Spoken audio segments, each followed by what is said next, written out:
Welcome to our Capstone lunch plenary. I know a few folks are still coming in. Please come in. To start off the lunch plenary, we have a very special presentation from the Obama Foundation about the amazing work they are launching here in Chicago and around the world. It's my pleasure to introduce Mike Strautmanis, a former colleague of mine in the White House and a good friend. Mike is Vice President of Civic Engagement at the Obama Foundation and is central to building the Obama Presidential Center on the south side of Chicago. Let's welcome Mike. Thank you, Matt. Matt is a former colleague. We spent some time together in the Obama White House, and it's just great to see what, Matt, you've done with the exchange, and really so proud of your work and deeply appreciative of your leadership. It's great to be with you.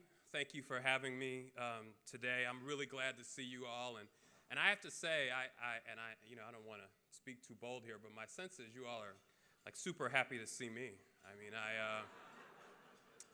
we talked about the exchange. They said we want to have a speaker from the Obama Foundation, and we were like, we'll get you somebody. Black guy, spent some time in Chicago and DC, pretty good on the basketball court, funny last name. So I arrive, and I'm like, it's me, Mike Strautmanis, and I got some funny looks from the staff. I don't know what the deal was. I don't know who they thought they were getting.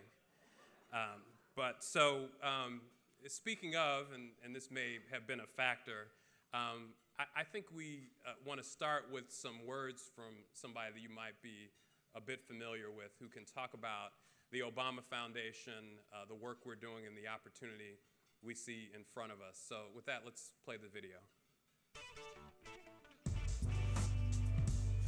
Together, we're building something right here in our backyard on the south side of Chicago. And with your help, in your community too. We're building a team, local, national, and global, with the Obama Presidential Center as our home field. A team unlike any other. Ours is focused not on taking sides, but solving problems. A team that anyone in the world can join. A diverse group, united in a common passion for the most important role in a democracy, the role of citizen. In our hometown and yours, we'll inspire and empower people to change their world.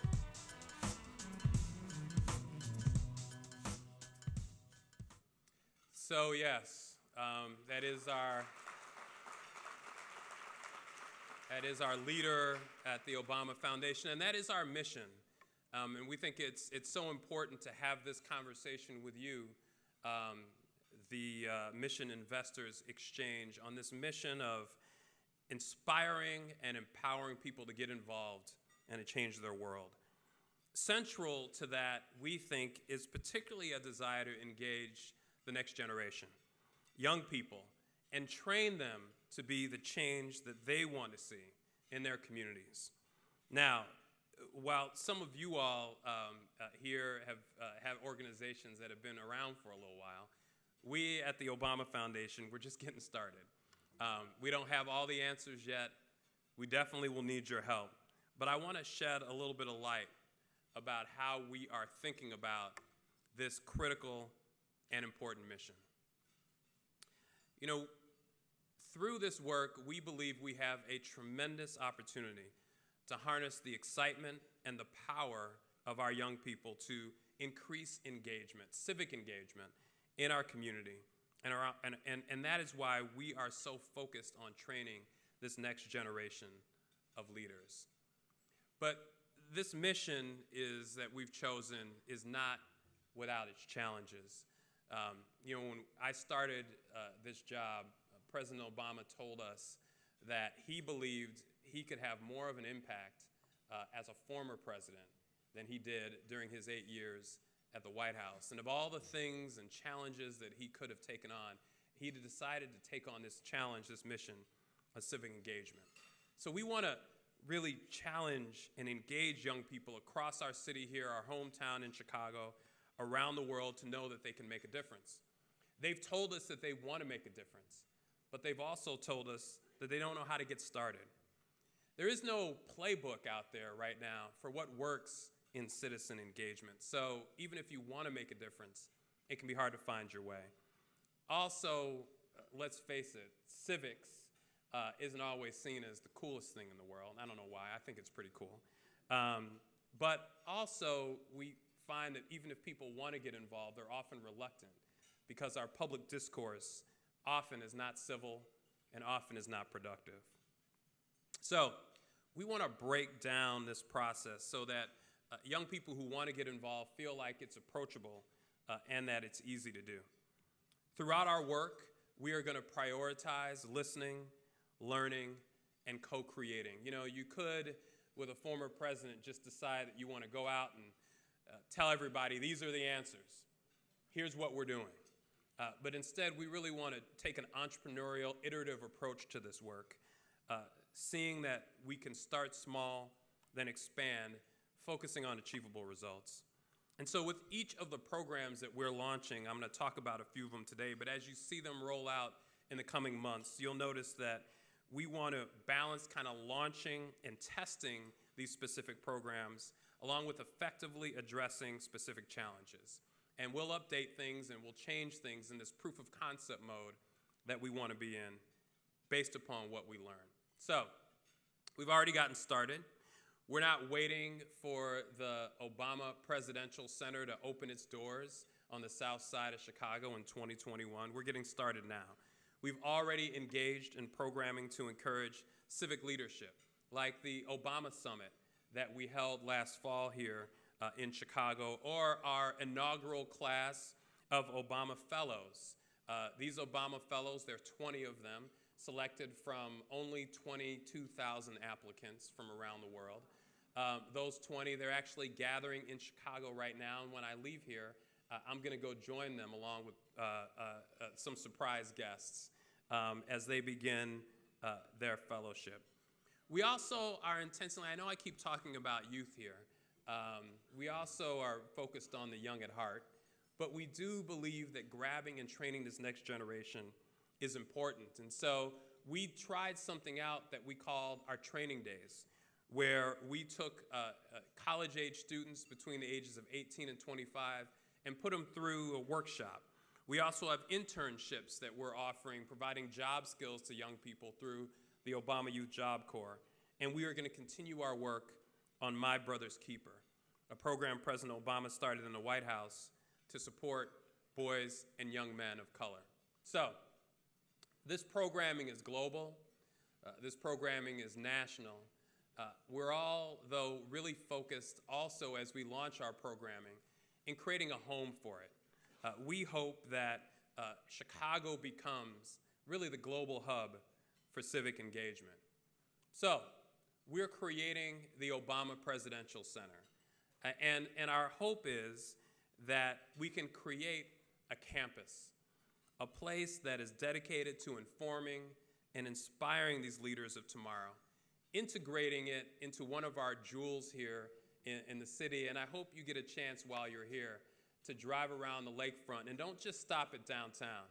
Go south, go to the south side, and there you will see Jackson Park, the site of the Columbian Exposition in the 1890s, the site of the Museum of Science and Industry, the most visited museum in the city. And our hope is that we can really do this to invest in the community that gave the Obamas so much.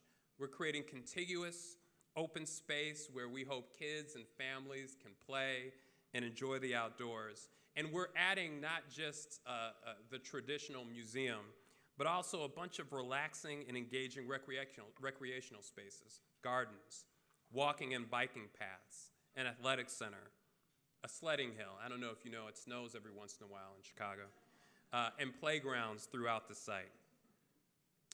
And in creating this cultural destination, we are doing our part to ensure that almost all the spaces in the center are free and open and inviting and welcoming spaces that really speak to what parks can be about and the idea of civic engagement, gathering diverse people from all walks of life to come together and to learn and be inspired.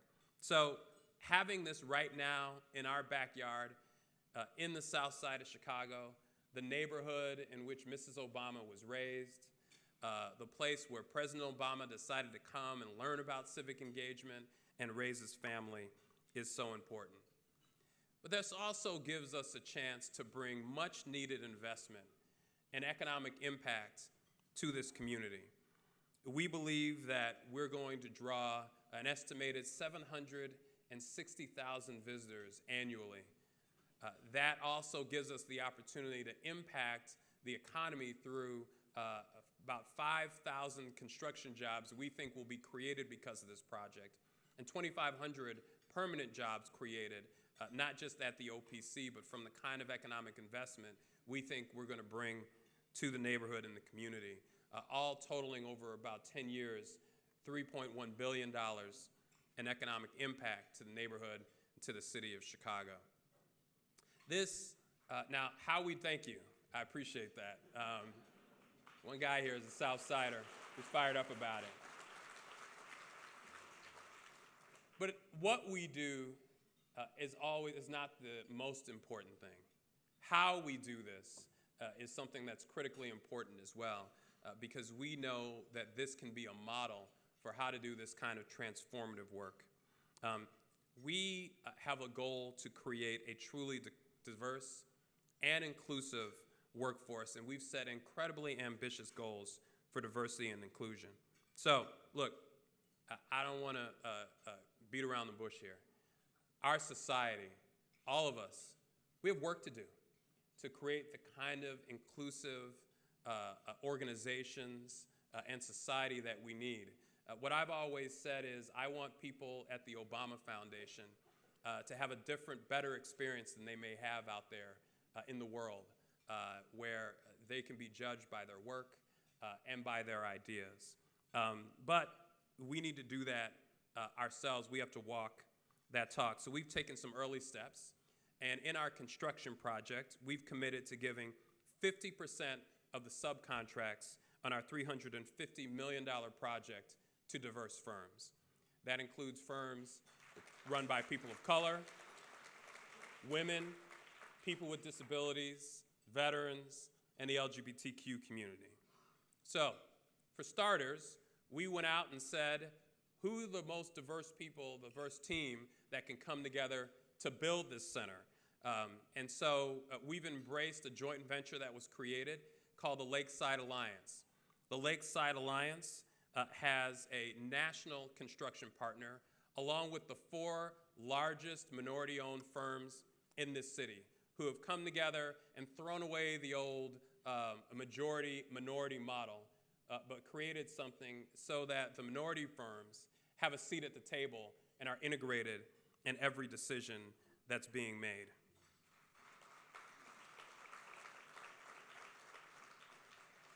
And then really it's on them because they share our goal to make sure that through their subcontracting, through their workforce, that they continue to drive this economic opportunity beyond these typical arrangements, not doing business as usual. And we recently released an 8-page set of community commitments because we expect to be accountable and held accountable to these important goals. And really, that just then gives us an opportunity to do what President Obama has asked us to do. More than creating a museum that just looks at the past, what we hope to do is create a living, breathing center for civic engagement, for innovation, for change. And I think that with your help, we will be able to show people that we don't have to be bystanders in our future. We don't have to be victims in what's going on. We can inspire people to move forward, take their reins, and we hope that the Obama Foundation is a place for that, and we hope that the Obama Presidential Center is a place for that. And so I hope, Matt, that you have the Mission Investors Exchange Conference right here in Chicago at the Obama Center after we open our doors. Thank you for having me. Appreciate you. Have a great conference. Treasurer Kurt Summers is in the house. He's about to inspire everyone. I just wanted to raise expectations on you, brother. Thank you, Mike. We are still sorting out where we'll be in 2020, but obviously 2022, Chicago is seriously on the table. So thank you so much for that. It was really a powerful vision for Chicago and for investing in the South Side. And again, we'll make sure the Obama Foundation, now that Mike's left the room, fully understands impact investing and becomes a member and joins our community soon. With all the pressure on the treasurer, I'm going to give him a quick break because I am really pleased to introduce another poet from the Young Chicago Authors Program. Luis Carranza is a writer and activist who lives in Little Village, which many of you visited on your Monday's offsite. So Luis, please join us. Thank you. Hello, everyone. How's everybody doing today? Awesome. You guys look lovely.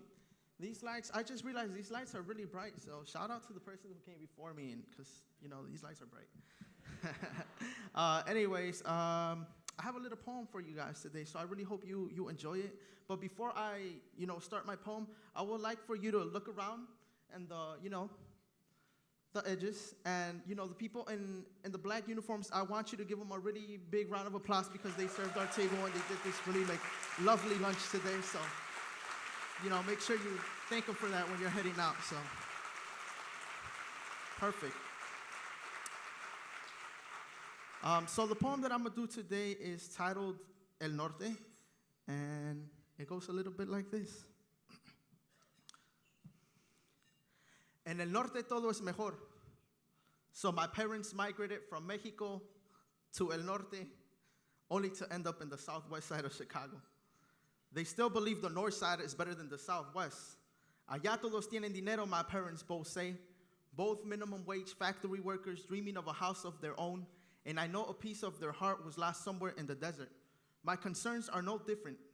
I dream of a good job where it involves poetry and a role model family like the ones in TV and magazines. And if I should forget I am Mexican and be more American like the rest of my friends who don't eat tortillas on Thanksgiving dinner, or that I'm from Little Village, where I fell in love for the first time, where I learned to forgive, to hurt like the day my buddy David died. I am 19 years old, which translates to 25 years of my parents not having papeles, which can also be understood as 25 years of unfulfilled dreams. Sometimes I wonder, what's so good about El Norte, other than the sacrifice and courage it takes to live in solitude? On the bright side, my parents learned to let go and sing their happiness, like my mom who sings to grandma through long-distance phone calls.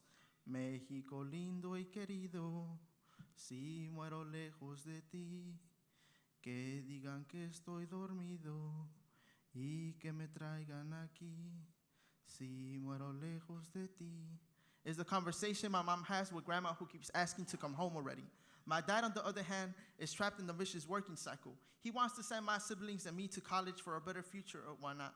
One where we might comprehend each other a little bit more. My dreams are no different. I dream to grant my parents a stress-free retirement, have a role model family in Little Village, and being okay with eating tortillas on Thanksgiving dinner. Build a memorial for my buddy David, but most important, I want my parents with me, y que no mueran lejos de mí. And that's that piece, so thank you so much for listening to that. Wow. Well, now the treasurer has even more pressure because that was an extraordinarily powerful piece. Thank you so much, Luis. I think it's a perfect kickoff for our final guests. And in a moment, we'll invite up Kurt Summers, who's the treasurer of the city of Chicago. He was born and raised here. Kurt has a distinguished career in public service, in business, and in finance.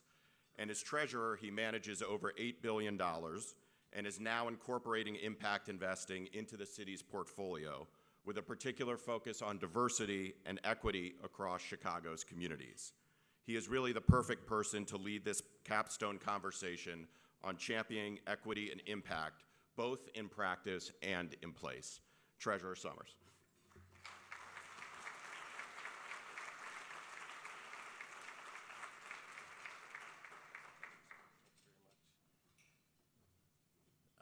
Good afternoon, everyone. So I thought I was going to have a tough time following Mike Stratmanis, who's clearly my good friend, who felt the need to put some pressure on me. but even more so following Luis. That was fantastic. Let's give Luis another round of applause.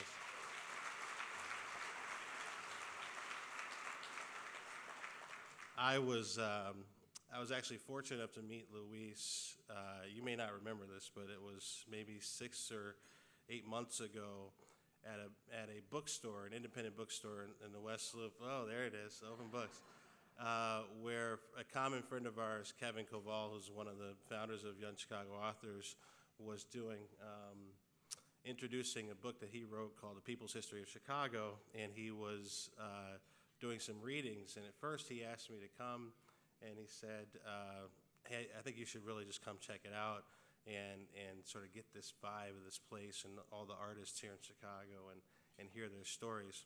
Then he said, it would be really great if you could read a piece, read something from something that's inspired you. And I'm like, well, I'm a finance guy. I'm a treasurer. I have an MBA from Harvard Business School. I can read a textbook or a case or I don't know. And so then my wife actually inspired me. She said, no, don't just, read something from something that inspired you. Why don't you write something? And so I swallowed all my nerves, and I followed Luis a couple speakers later, and I read a piece that I wrote that was inspired by the biography of Reginald Lewis, which is entitled "Why Should White Guys Have All the Fun?" It was, I think, the scariest thing I've ever done, but it was the most excited that I've ever been.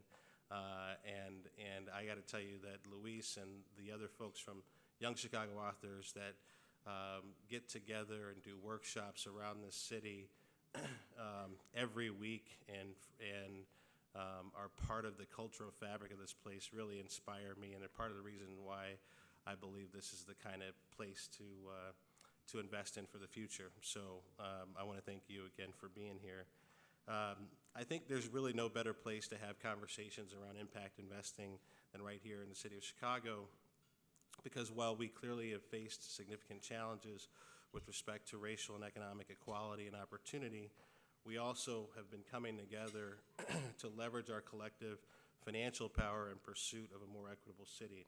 There's a real ecosystem around impact investing that is being built here in this city, and some of you have participated in some of the tours, and you've seen some of the events that are taking place, the built environment, even things like Excess Tennis. And how many of you guys went to see Excess Tennis? I want to give them a shout out because it was believe it or not, over 20 years ago I was on the same high school team as Kamau Murray, but he was better and stuck with the sport of tennis, and even things like that, institutions like that, and the built environment here that combine sport and education and entrepreneurship and community development and community involvement are just great examples of the ecosystem that's being built. And part of what we're doing in the Treasurer's Office is saying, where can government as a partner do a better job of leveraging its balance sheet, its assets, to invest in ways that support its income statement, grow its revenue, grow jobs, help support the local economy.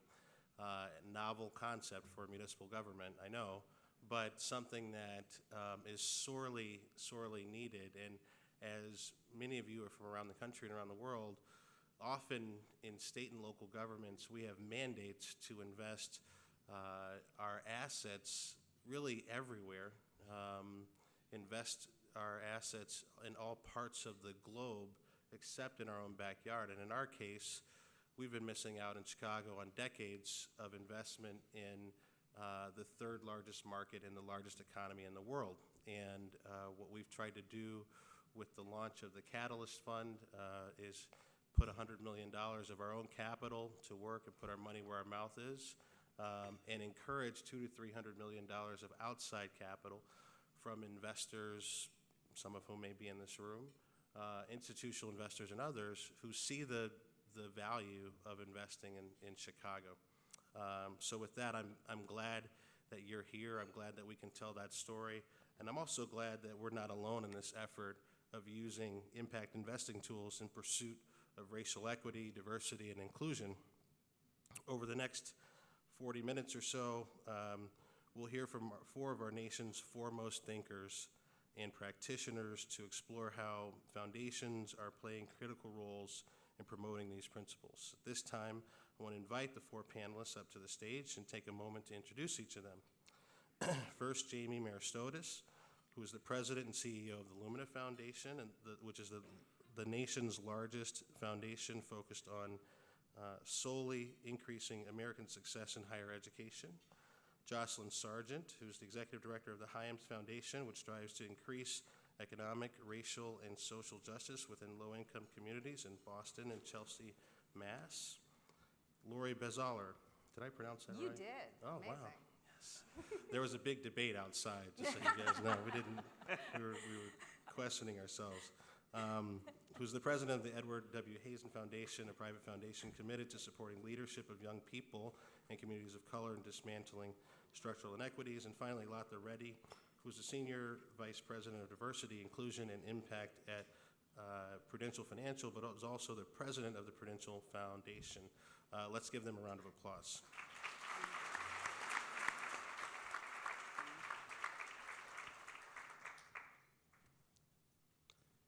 Okay, is this working? Yeah, all right. Well, thank you guys. Thank you for joining us here in Chicago. And I gave a bit of an introduction to the audience on you all and your foundations, but maybe we can start by giving a bit more. We can kind of just go down the row and tell us a little bit about your foundation, the geography, the size of the endowment, the mission, and then specifically your impact investing program and how it came to be and what its focus is. Great. Thank you. It is wonderful to be here. So I'm actually here representing the broader enterprise that is Prudential Financial, in addition to the Prudential Foundation. And most of you probably know Prudential is a global financial services firm. We were founded over 140 years ago in Newark, New Jersey, where we proudly remain headquartered. And we were founded to provide insurance to working families who at the time couldn't access insurance products because the prevailing belief was that they couldn't afford to pay their premiums or couldn't be trusted to pay their premiums. But our founder thought otherwise and created products that were affordable and appropriate, and with that, Prudential was born. And I tell that story to say that this notion of inclusion, of creating a more inclusive market and a more inclusive society, was present at our founding. As in, it's an ethos that continues to this day. And so that North Star, the why of it all has not changed. The how we do things has obviously changed over time as our business has changed and society's needs have changed. But the foundation is an important tool in our toolkit as we think about addressing equity and inclusion. And it's one tool because Prudential has recognized for a long time that we need to do more with our financial capital than just generate profits. We need to drive progress. We began doing what are now called impact investing back in 1931. We made our first investment in affordable housing, and we've been making those types of investments ever since. We formalized our impact investing program 40 years ago and have a dedicated team that focuses solely on that. We now have over $700 million in assets under management. We have pledged to grow our impact investing portfolio to $1 billion by 2020. We focus all of our work through the foundation. We have a modest endowment. We have about $22 million. That includes a $22 million commitment to PRIs. But all of the work we do is focused on financial security and creating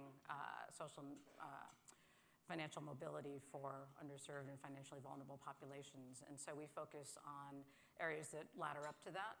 We invest in social enterprises, in financial intermediaries, and in real assets as well. Great. Hi, the Edward Hazen Foundation, also been around for a while, founded in 1925, and has always been committed to work with young people in a variety of different ways, and that also has progressed over time to the point where today the mission statement is supporting youth and communities of color in dismantling structural oppression based on race and class. And we had a journey to get to that place that I would say really sort of kicked off in the 1970s. Both in terms of representation on the board and how the board started thinking about the work that we were doing, as well as starting to think actually at that point about how we used our investments. And the first thing that was done was during the divestment campaign during the days of apartheid in South Africa. So that was, an early action. And then over the years, trying to think more and more about, the fact that we understand that, the wealth of this country is built on the stolen labor of black bodies and the stolen land of Native people. So what does it mean if we're fighting oppression and we participate in that? And how do we use our assets in some ways to mitigate at least the worst effects? So in 2005, we went to a fully screened portfolio, which I will say was kind of frustrating because it was, I think of it as it sort of became first do no harm. We could find lots of ways to screen around things like climate, but not around the things that were really central to the experiences of young people of color in communities around this country. And so we've progressed through that, doing some shareholder engagement, and now starting most recently to do direct investment. And I like to say we're kind of a rounding error for most of folks like Prudential and Lumina, and, but we do what we can. And I actually think that it's important to remember that small institutions have a role, and it's a unique role. And so I hope we can talk a little bit about how that works. Yeah, absolutely. Well, you mentioned, Kurt, Lumina Foundation is a national foundation. We're focused exclusively on making learning opportunities available for all Americans post-high school. So that's our mission and focus. We're an interesting entity. We have an endowment of $1.3 billion, and with that endowment, we've become a national leadership organization, a catalyst, if you will, for helping the country get to this national goal. Lumina Foundation is one of the few national philanthropies that we know of that set a time-limited quantitative goal as sort of our North Star for our efforts. We believe that 60% of Americans should have a high-quality post-high school degree, certificate, or other credential by 2025. And that 60% threshold is based both on workforce projections as well as what our chief economic competitors around the world are already achieving. Today in the United States, we're at 47%. We got a long way to go in the remaining 7 years or so that we have to get to that goal. So when I got to Lumina Foundation in 2008, we set the goal, and one of the things that I said at the time was, we're a very good grant-making foundation. I had inherited a very good organization that was doing really good work. But when you have this much money and this kind of expertise, you damn well better use all the assets you have in pursuit of that mission and goals. And so we set about to figure out how we could actually do that, use all the tools in the toolbox. And we've done that in several ways. We have a large presence in public policy because we believe public policy is a leveraging agent for large-scale systemic change. We're a convener, but fairly early out in my time, we got into the field of impact investing by trying to leverage the endowment, leverage the portfolio in pursuit of the goal. Now, and over the course of the conference, this question keeps coming up: what do you mean by impact investing? And so let me tell you just briefly our definition of impact investing at Lumina Foundation. We sort of have three different elements of the work of impact investing. The first I mentioned is through mission-related investments that we do through our endowment. We actually, our first investment was actually a fund that we created and then hired a GP to manage that is focused exclusively on post-high school learning. We subsequently have invested in 4 other funds. So we have a relatively modest position there, about $30 million in commitments to fund managers that are managing funds that are investing in companies that do this work.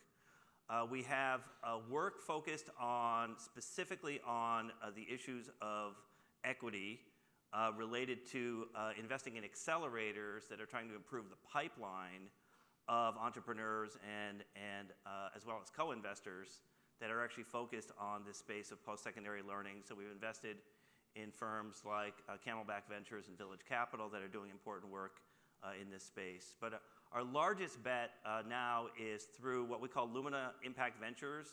John Duong's our managing director, and Elizabeth Garlow, who's also here, is our impact investing officer.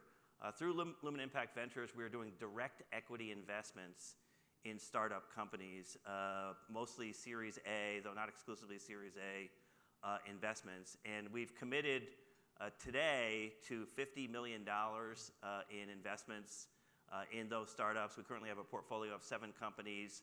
My best get, John, don't hold me to this, is that we're going to blow past the $50 million because there's a lot of potential deal flow. My board's very excited, and in particular, through the direct equity investments, we've been able to put our thumb on the scale of these issues of racial justice and equity. 4 of our 7 companies are headed by people of color. We've done important work in stressing the social, not just the financial outcomes, but the social outcomes through our direct equity investments with these companies on ensuring that they are working to increase high-quality post-secondary educational attainment, particularly for people of color. I heard some like hollers out there. Just give them a round of applause for that commitment. We're all doing it. But everyone is doing it. I want to also point out this question that you mentioned before we get to Jocelyn. How do you define impact investing, right? And I was having lunch with Jessica Yagan from Impact Engine here in Chicago, and you guys have invested in a company with them, I think. And she said that's the beauty of that question is that there's something there for everyone. There's something there for everyone to define how they want to have an impact. And there's as much as we might have a desire to sort of have a common definition, because it helps us with fundraising efforts, it helps us with sort of defining our lane in philanthropy, et cetera. There is a beauty in how we define it, and in that it allows everyone to have a piece and a role in sort of lifting this tremendous effort that we're all pursuing. So it's one of the beauties of this panel is that I think everyone here kind of defines it a little bit differently as we were preparing for this. And Jocelyn, why don't you tell us about how it's defined in Boston and in Chelsea? Sure. I keep saying new, but I'm getting older every day. The relatively new executive director of the Hyams Foundation. We're going to celebrate our centennial in 2021, so we've been around for a bit.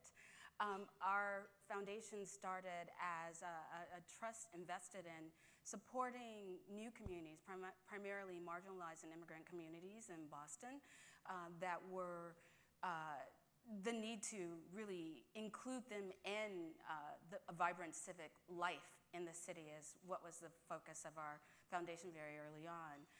We have about $140 million in assets. We're a bit of a rounding error, but also a very powerful rounding error like Hazen. And we want to use that power to really inform our mission, to have our mission inform that power, which is to increase racial and economic justice, primarily in Boston, but we understand Boston's connected to, the rest of the country at least.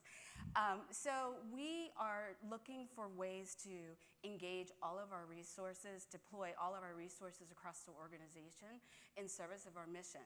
I think one of the things that we have been able to do quite well is to engage community in our development of our latest strategic framework, which was in 2015. And that strategic framework, which did mean that we moved from a service-based approach, which did include community organizing, but was primarily service-based, to a systems change approach, which again includes community organizing, but it does also mean that we can engage various strategies wherever there are systems that are marginalizing communities. We can look to figure out ways to improve them so that we increase economic and racial justice. So for our investment focus in 2015, I would say impact for us becomes what our mission is. Impact is the degree to which our resources increase economic and social justice. We have a fully diverse board and staff. My board is predominantly people of color. And I'm the first, as I mentioned, leader of color in the foundation. So we are using some of the kind of tools that I think were first around for foundations in terms of diversifying boards and thinking about engaging community. We're trying to take that to the next level and to include all of our resources. So with that, I'm really excited about being in this conversation with these esteemed colleagues here.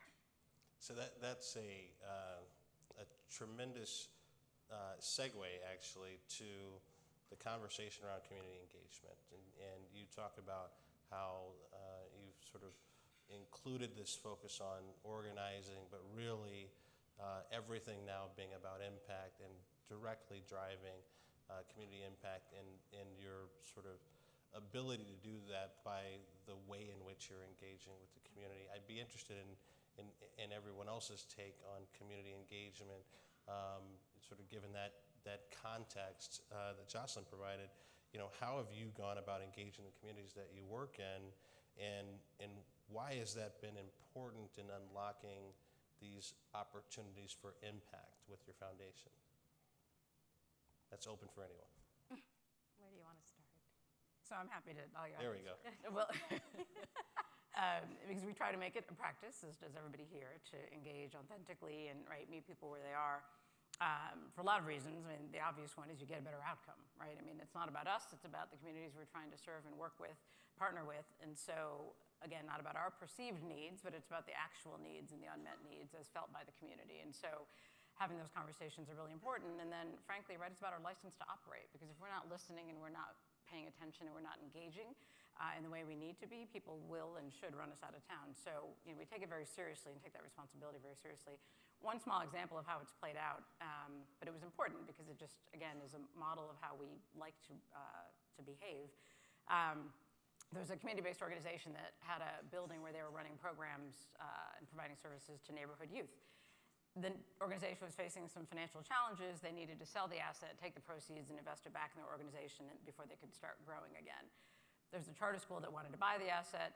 We were willing to finance it because both parties were partners of ours, and it was to the benefit of both, right? It's a high-performing charter. They would have more seats to offer to more Newark young people.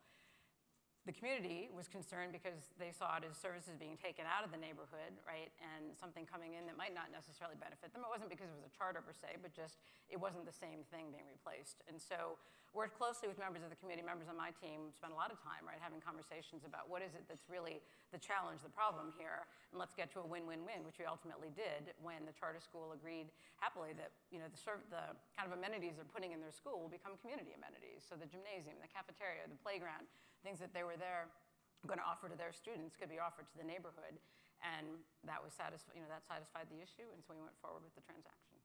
Let me just, before we go to the rest of the panel here, just, here in Chicago, we went through a process where, and are still going through a process where there were a number of school closures. We went through a process where there were a number of charter schools that under the previous mayor, there was a significant growth.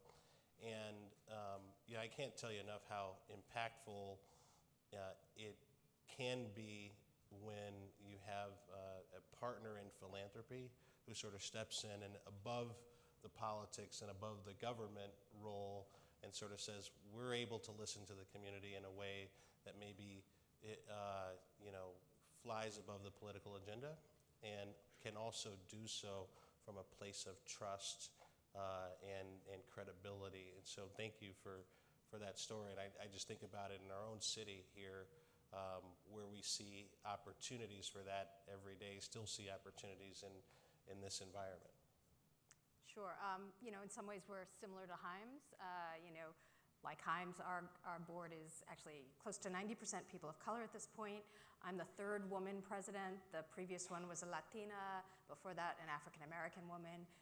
The foundation had the first African American woman as a board member of a national foundation back in the 1970s.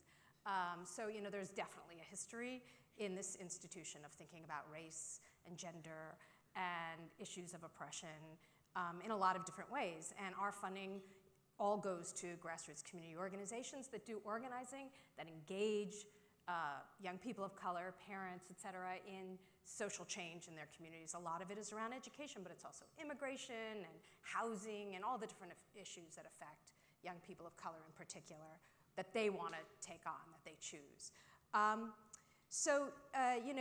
In thinking about the finance side of things, I think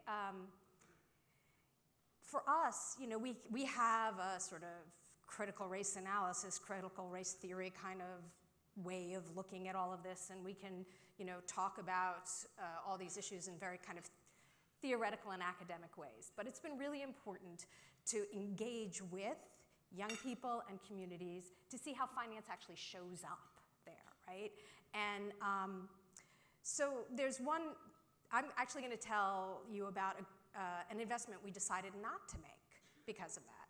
So when DACA happened and young people all across this country had an important opportunity to advance themselves personally and their families and communities as a result, and the ability to attain degrees came, and it was a very exciting moment for a lot of us who had been really, really supportive of that work over the years. So the issue, though, is that DACA recipients are not eligible for federal student loans. So what could we do about that? So there was a discussion that we actually had with some other foundations about what if we could develop a product like that would be accessible, would be pegged to the same rates, would have the same kind of structure. Wouldn't that be great? And then we started talking to students, and they were like, well, student debt is like the biggest problem that our generation is facing. So you're just going to create a new vehicle for student debt? And so, okay, got it. We didn't do the project. And I have feelings about that because I thought it was such a good idea. But just realizing, you have to step back sometimes and say, I am actually not living the experience, and we have the privilege of having all these great ideas, but we have to remember that our power and our privilege is not necessarily the experience of the young people we're trying to serve. Well, that example, you made the right choice, first Thank of all, in you. my opinion, but you made a hard choice, and that's a lot of what we're all trying to do here, right? Is that there's a lot of hard choices. I mentioned that Lumina Foundation does a lot at the public policy level. My current board chair is a guy named Joe Locrey, who was the president and vice chairman of Cummins, Inc., the largest diesel engine manufacturer in the world. Only Fortune 200 company that I know of that has social justice in its corporate mission statement. He has this theory of how change happens, which he's a king of one-liners. He says, the way change happens is you create top-down pressure, bottom-up pressure, and then you communicate like hell in the middle. And when I got to Lumina, my background's in public policy. I ran a think tank in DC for 15 years, and so I was like, here's how you do it. You create all these infrastructures at the state level, and you create federal policy, blah, blah, blah. And he's like, never gonna happen unless you do it at the community level. So we set about, first on the grant side, in doing a bunch of work about community-related change. We actually invested initially in 75 communities, something called Community Partnerships for Attainment, around this work of increasing post-secondary attainment. But more recently, we've designated communities around the country, 17, soon to announce a few more in the coming weeks, as talent hubs. And the idea here is that these talent hubs have developed these collaborative partnerships that are actually driving towards increasing post-secondary attainment, particularly putting their thumb on the scale of these equity issues. And the key to this, I think, is to get employer engagement in this work, to actually get employers to recognize that there's a double bottom line for them, right? That they're doing well by their communities as well as by their companies by doing that kind of work. And so it's an example of where we're trying to create the bottom-up community pressure. But you also need to define community in a sort of different sense, right? Not literally sort of geography, but also where are you trying to achieve the greatest impact? And we've done this through some of our impact investments by trying to find companies that are really trying to serve some of the hardest to reach populations. So I'll give you an example from our current portfolio of a company that's actually based in Boston called Care Academy. And Care Academy is providing sort of different types of education and learning services through home healthcare agencies to home healthcare aides, many of whom are first-generation immigrant populations, very low wage work experiences, very low educational levels, and providing them a series of learning opportunities to get them to the point where they can earn a post-secondary certification or ideally actually get them into a collegiate learning context. But it's an example of where trying to figure out how we get to our goal at Lumina Foundation is not just by sort of picking the low-hanging fruit, but really trying to understand how you get to the hardest to reach communities and actually create large-scale opportunities. And our impact investments are aimed at large scale. This is not about getting a few hundred or a few thousand people through these pipelines. We're working with our entrepreneurs to actually get tens of thousands of people through these interventions so that you create that bottom-up pressure and actually improve the attainment rate for the country. Yeah. Go ahead. Yeah, and I just wanted to go a little bit more in depth about what we do around community engagement, because I feel like a lot of times when I talk about it, it's so much a part of my DNA that I feel like I talk about it and it's not clear how you get there. And for the Hyams Foundation, I would say we've had that journey going on, and I can point back to at least 30 years plus that we've had that journey going on. But I think like other foundations, we want to do good for the community. I mean, I think most foundations in here would say that's certainly one of the things they focus on. And so we, like other foundations, focused on, our grant-making portfolio. Then in 1985, we took a risk and we did our first PRI. And we did that to create something that didn't exist in government, that didn't exist in sort of philanthropy foundation world. It was a PRI to develop really the loan capacity of LISC, of the Boston LISC Corporation. And so we then were allowed to support those loans that then became really critical once the 1986 Tax Reform Act went through. So I think that, for us, we learn about, are we gonna get outside of our comfortable box and we're gonna do something a little bit different? That's 1985. I think as a process of really trying to engage the community, by 2008, we had decided to focus on the centering our work around racial justice. We were still doing mostly service delivery and trying to figure out how to build more affordable housing and invest in local entrepreneurship. But in 2008, we said, we gotta look at community organizing. And so I think that again informed not only our grant making, but ask questions about what are we trying to do with our endowment and our investments on the other side. So I think that with the support of community engagement as we approached our strategic framework, so it was a 2-year process where we went out and we asked our grantees, we asked other local leaders, we asked elected officials, we asked other funders nationally and locally, what are the kinds of things that we need to consider when we want to make impact around racial justice and economic justice. And so I think from that, one of the things we learned is, well, you can't just do it with grant making. You're gonna have to do a lot more with our influence. We're gonna have to do a lot more with certainly our other resources. We're gonna have to do a lot more with how our staff and our trustees operate in the world and leveraging our dollars. So I think the journey of community engagement isn't like we just decide, okay, we're going to engage the community, because it does include building trust across these other sectors. And so at this point, when we're now ready to think differently, we have the trust of community, and we're now looking at investments in local economies. And so we've been increasing our knowledge around that. There are a number of groups that are all over the country, and definitely in Boston, that are creating these products around community building that then empowers community people to be engaged in investments, not just to tell us, did you do good work with our grant money, but how are all of our investments actually making impact towards our common goal? So I wanted to just, in the same way that impact investing deserves different types of staff capability than traditional investing would, the same thing with community engagement. It does mean a different orientation. That's incredibly helpful, and I think the context there that you provided, the learning that you've gone through, I think everyone sort of has had similar learnings, and one thing that I think has probably been key, and you mentioned it, you can't do it with grant making alone, and frankly, you can't do it by yourself, right? We talked in different capacities here about the other stakeholders and the other partners and the other investors in this work.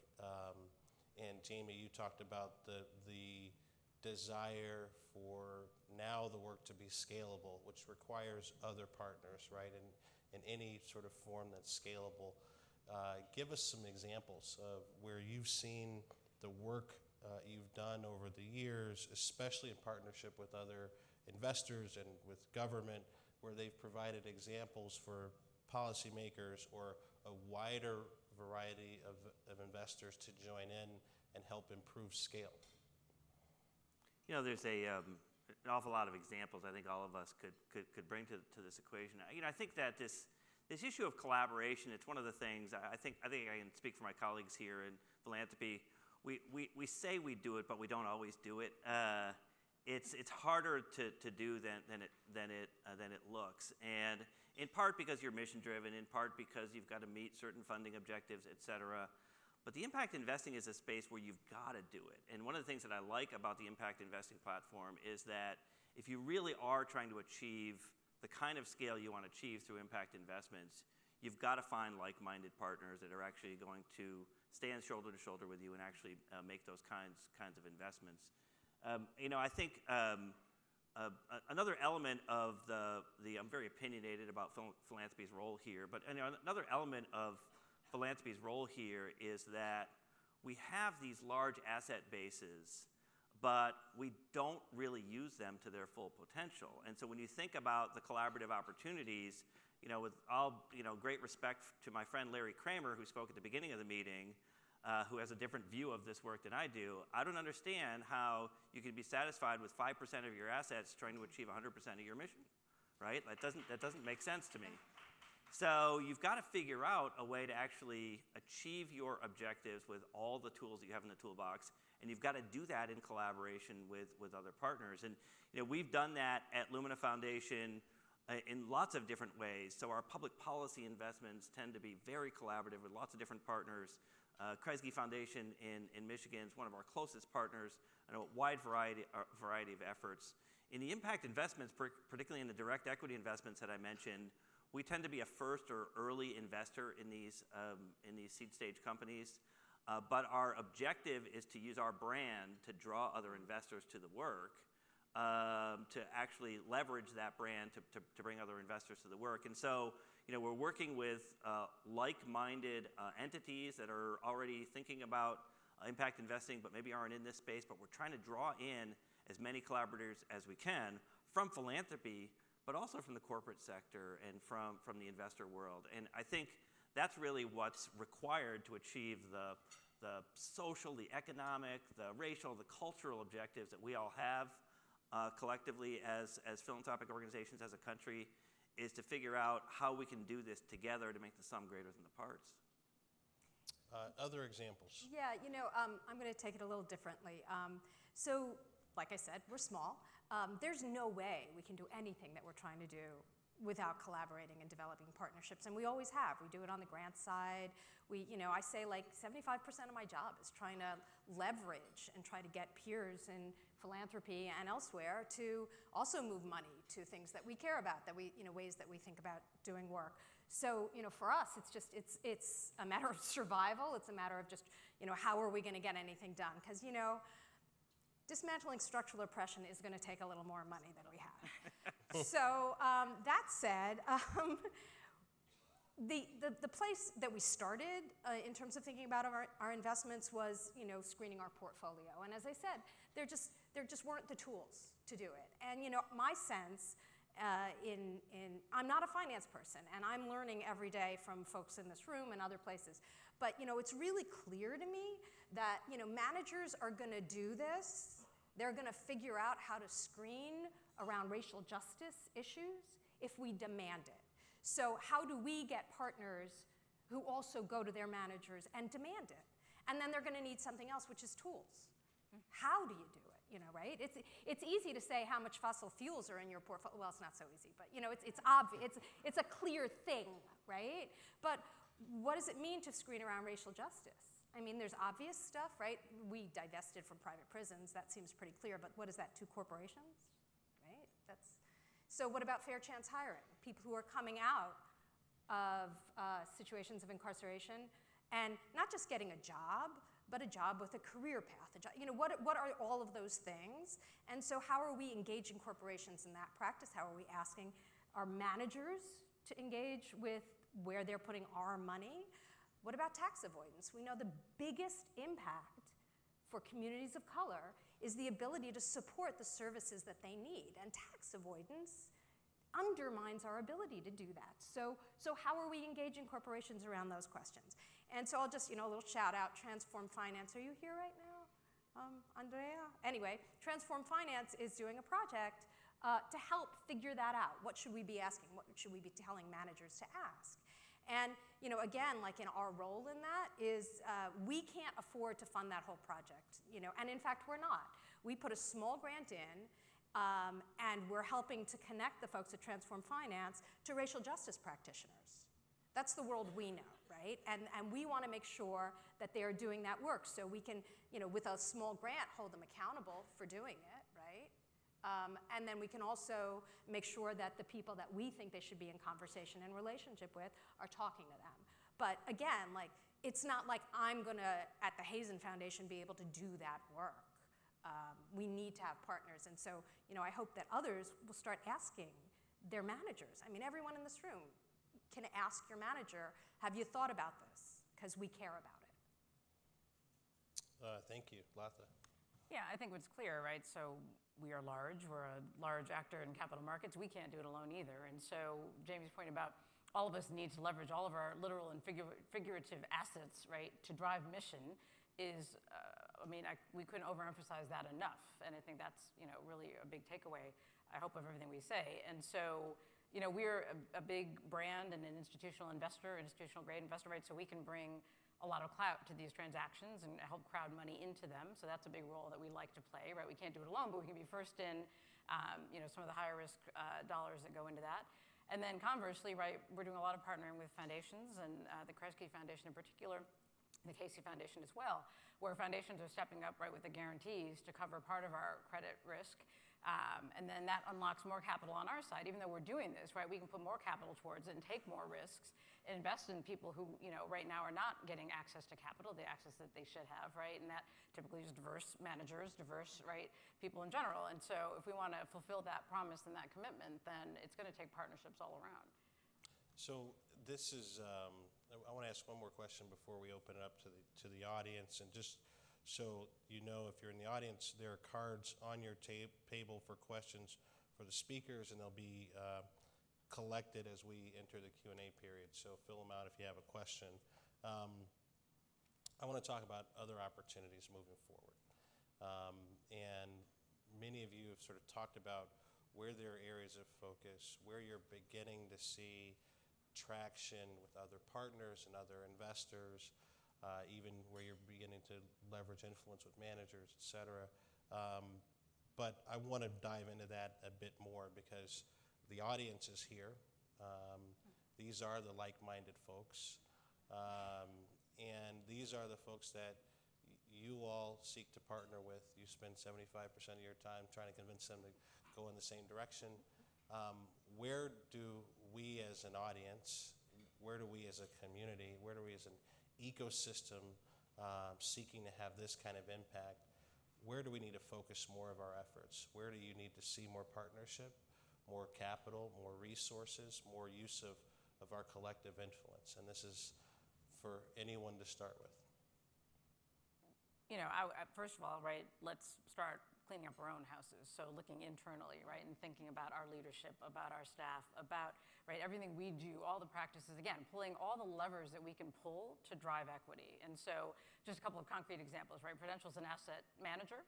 We work with third-party asset managers. We have an emerging managers program, right? We've put over $1 billion with emerging managers around the country. We're an asset owner, so we think about, right, how do we deploy our capital to fill the gaps in traditional capital markets?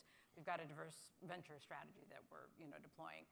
We, in our corporate treasury group, we have a partnership with minority depository institutions across the country, right, where we are placing deposits so they can in turn reloan that money, right? They can take in the institutional capital and loan it on the ground to people who actually really need it, right, in the increments that people need to get it from. So things like that, right, that are supplier diversity, which is sort of an obvious one for corporations, but others too, right? Foundations can get in this game in a big way, and collectively, right, if we're all thinking about all these different aspects, we can begin to move the needle. Yeah, and so I am new to the space. I'm not an investment person. I'm a political scientist, and so I look at all these investment questions as points of power. And so for me, one of the things that's interesting, I really appreciate the question, Kurt, because, I'm new to this. I just started coming to these convenings just 2 years ago, and I was dragged into this area. I'm going to name you John, because John Dwan, who's now at Lumina, was at Kellogg, and we were working on connecting programmatic and investment questions, and he made me pay attention to the investment side, which I will thank him for forever, because, again, that's 95% of our resources just sitting there, not operating towards our mission unless we make it. So I think that, part of what has to happen is that we have to sort of admit we're on a learning journey. We did a youth organizing conference, and a young leader from Power U, James Lopez, said, I'm 24, and, I think I know everything. And I learned that I have to say that I'm wrong sometimes. I like being right, but I'm wrong sometimes. And I thought, wow, I want to write that down and just keep repeating it, because I think we are learning together. So this speaks to the community engagement piece. We're part of a building, not the community engagement piece, but the leveraging other partners and learning together. We're in a learning circle with the Building Alliances for Local Living Economies. And so one of the things that it has taken us back to, we're a private foundation, but a lot of community foundations are struggling with this issue. They are sitting in their community, and their communities are saying, hey, you got to help us be better. You are, dedicated to helping us be better. And so I think, working with those kinds of place-based initiatives, and they're more than initiatives, they're really place-based approaches to investment. Thinking about the work that I know Council on Michigan Foundation, Deborah McKeon is here, and Community for New Mexico Foundation, Juhi Ran is here. Those are leaders that we need to look to for our learning, because as community foundation leaders, they are tasked with investing in the community, because they will get that pressure that a private foundation may not. Yeah, can I just make a quick add to that, because I think that's really, really valuable, which is that, look, so the theme of our panel here is equity, right? And my chief advice to all of us working in this impacting space is, if you care about equity, make it a priority, right? Don't look for indirect ways to get to the equity agenda. You want to deal with racial and social justice, take it head on. Don't try to do it through some sort of backdoor means. At Lumina, a small example is, we're a foundation that historically was known as a higher ed foundation. We now have this sort of broader post-secondary learning ecosystem that we're focused on. But after Charlottesville, we looked each other in the eyes and said, we have to do something explicitly about racial justice right now, right? And so we did a grant competition for colleges and universities that want to serve as community resources around sort of improving these dialogues. We're going to announce the grants pretty soon here, about 20 grants. We got 300 proposals from colleges and universities that wanted to figure out how they can improve that. You got to take it head on. In this work where we're investing, in our case, these direct equity investments, you've got to make these issues of racial and social justice a priority. You've got to go after managers of color. You got to go after entrepreneurs of color. You got to make sure that the social outcomes that you're trying to achieve are explicitly focused on improving opportunities for those populations, not some broader group that might have some derivative that gets to racial and social justice. Take it head on. I just want to do a shout out. Jamie's leadership in this, in post-secondary education, in rethinking what that means in ways that lead directly to the kind of outcomes you're talking about, has been enormous. Just because we do work in education as well a lot. So I just really wanted to say that, because it's shifted that foundation 180 degrees in a totally different direction, which is really remarkable. It doesn't happen often. So I just had to say that. No, it needs to be said. And I think, for us, I'm just going to give one example of a really small thing. We actually made an investment with an organization that Prudential invests a lot of money with, New Jersey Community Capital. And we did something that, again, this is something everybody in this room can do. It's super easy. Our investment is earmarked for loans to ITIN holders, mortgages for ITIN holders. So, it's as you said, it's take it head on. Don't just say, we want you to do mortgages in, low wealth communities or something. Target who you're talking about. And I think this one is important because ITINs are individual taxpayer ID numbers, so people who don't have Social Security numbers, right? Usually because of immigration status. But it's totally legal. I mean, if anybody has scary questions about it, no problem, totally legit. But they are the targets of incredibly usurious lending practices. 50 to 80% down, 46% annual interest rates. I mean, just shocking, right? But if you do it through a CDFI, it's really well managed, all the reasons we invest with CDFIs. There are 28 CDFIs doing this around the country in 28 different states. You can find one. If a CDFI you already work with isn't doing it, you can talk to them about doing it. If you care about that population, invest in that population directly and specifically. The default rates are like 1%. And yet people have these fears. Ask the questions. And maybe it's not that population. Maybe there's a different demographic that you care about. I just wanted to use that as an example. We've had some good tangible examples here, the provision of guarantees, right? Looking at the managers, the staffs, et cetera, where you're deploying capital. And I love the concept of take it head on, right? And don't say we're going to solve this through partnerships and we're going to solve this through this special program or that. It needs to be part of the fabric of what you do. I want to get to a couple quick audience questions that I think maybe we haven't covered or we could use some more insight on. So one, I think this is a great question. When your organization isn't a trusted partner with a community you want to positively impact, who have you worked with to do the necessary community engagement, and why did that work? So we have to move relatively quickly. So maybe two of you can give an example where you've entered a community and there's been a partner that's helped, and why did that help? A very quick example. So in our talent hubs, Lumina Foundation, look, national foundations have a problem, right? We have a problem because we go into communities and we say, hello, we're a national foundation, we have a solution, here you go.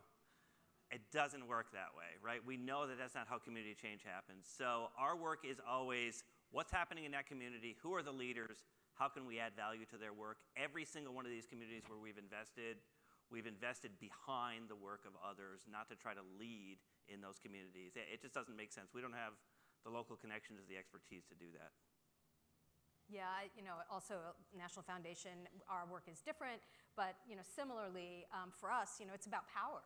Right? And so one of the reasons trust is a problem with foundations is we hold power. And so are we getting real information? Is it good information? And the only way to do that is, I think, to engage directly with people, whether those are, grass tops, grassroots, whatever your point of entry is, but you've got to give over power to those people. And so, there's like a saying, some organizing people talk about how, we're at the table, but it's the children's table. Like, don't have a meeting, don't have a town hall and say, we're going to get back to you. Like, actually get back to them and show them how what they told you is being incorporated into the decisions that you've made, or maybe have them make decisions, It's ownership, power, all those things that, in philanthropy, we're not accountable, and so we forget about. Let's talk about metrics, which we alluded to in a couple of conversations, but give us examples of specific metrics you're using to determine whether or not you're having an impact, whether you're making progress. We're in the development of our metrics, and so I'll just say theoretically, what we want to do is we want to hold our investments to the same standards we hold our grant making. We want to look at to what degree does our mission inform the deployment of our resources, and we want to think about not only fiduciary responsibility, so we definitely want to care in what we invest in, care about what we invest in, but we're looking at also mission fidelity. So we want to invest in what we care about.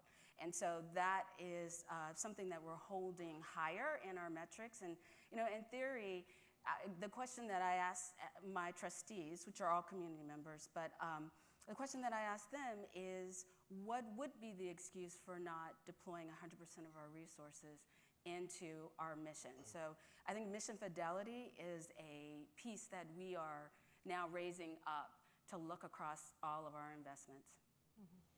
Anyone else want to share? Yeah, we have a 60% goal. With that 60% goal, we used to call it an annual report, but it's updated more than regularly. We have an interactive website called Stronger Nation that you can look at. We're tracking progress for every state, the largest communities in the country, and we're breaking it down by race and other factors to sort of provide sunshine on this idea that increasing the number of Americans with high-quality post-secondary credentials is important, and we've got to track progress on where we are not going fast enough, particularly for those equity populations. All right, I'm going to combine 3 questions here because they're all related and good. There's a question that is, what advice do you have for others that want to focus on racial and social justice? What are the largest impediments or biggest challenges to that work? And this is, I think, should be the context for the answer, which is another question. What can our collective call to action be as a field, as a group of philanthropists focused on racial diversity, focused on equity and impact investing? What can we do together that addresses these challenges, that takes the recommendations on what the field is needed today? I think you heard one piece of this, which is, right, listening. So going out there, right, talking to people and actually engaging and listening and understanding what the real issues are, what the lived experience is, and understanding then how you match what you can bring to the table with what actually needs to be done. So everyone listens. What else do we do together? What's the collective set of actions that we can take?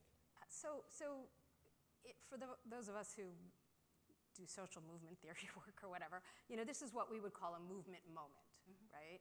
And I would posit that we are having a public conversation in this country right now that is the result of activism by young people putting their bodies on the line for things that they care about.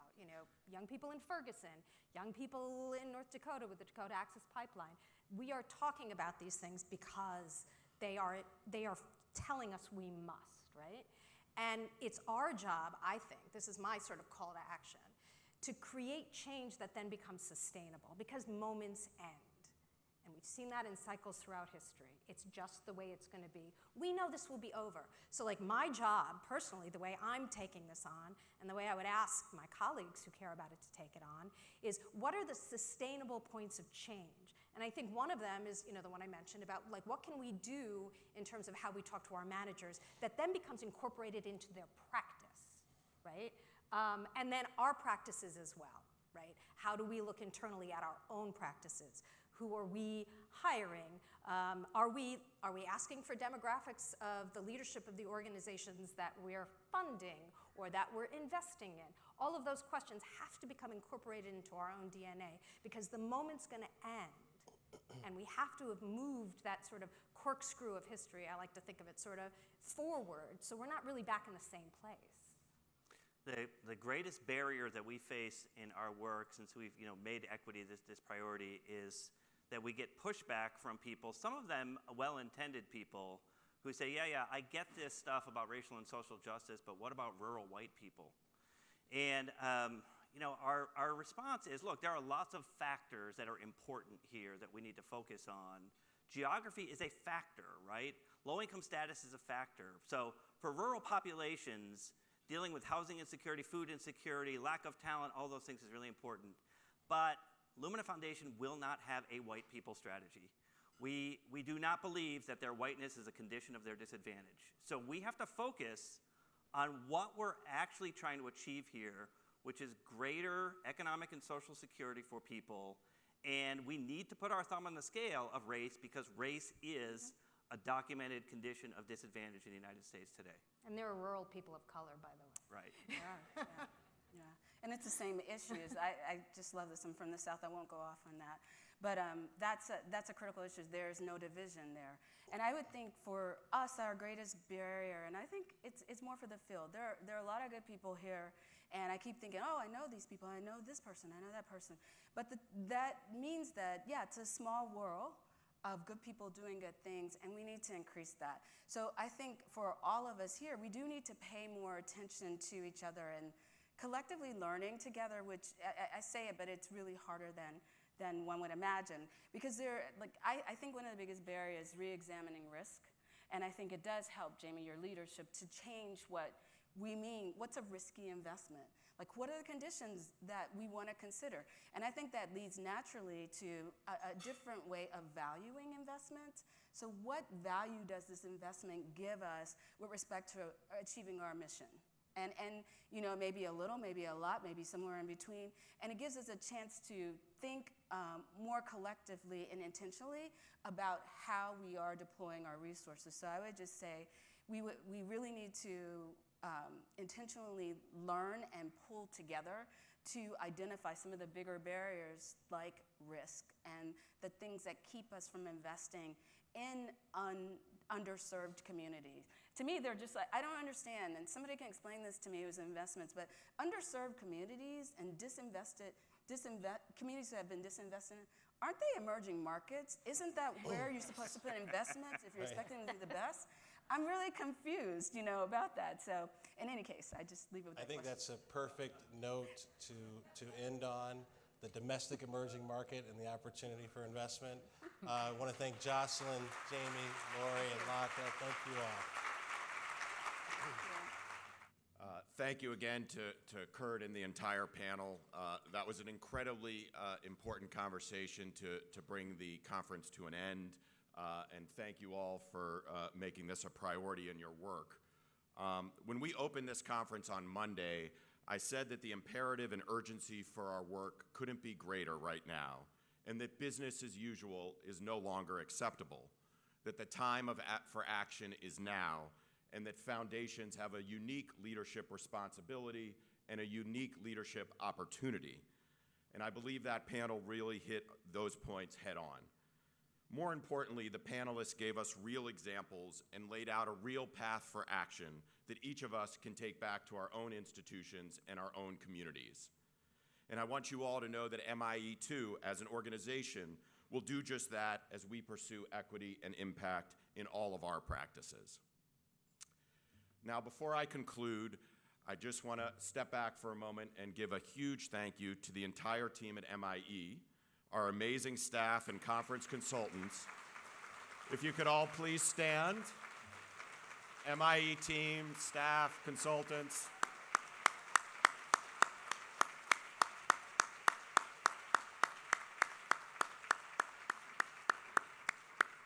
I'm sure there are many people who are in the back doing other things, but look, the team's tireless preparation and thoughtful work are what make this particular conference so special. And I've been stopped in the hallway all week, folks just saying, wow, your team puts on the best show in the business. They've worked with me for several months, and everything that they do is working out perfectly. So again, thank you so much to our team.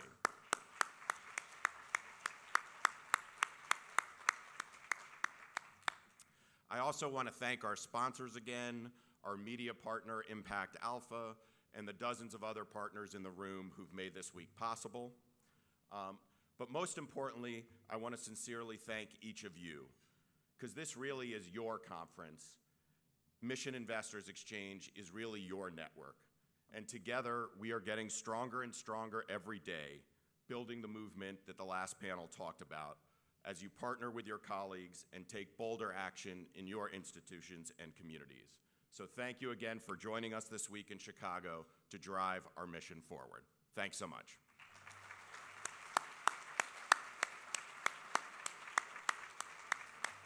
And we are adjourned. Thank you.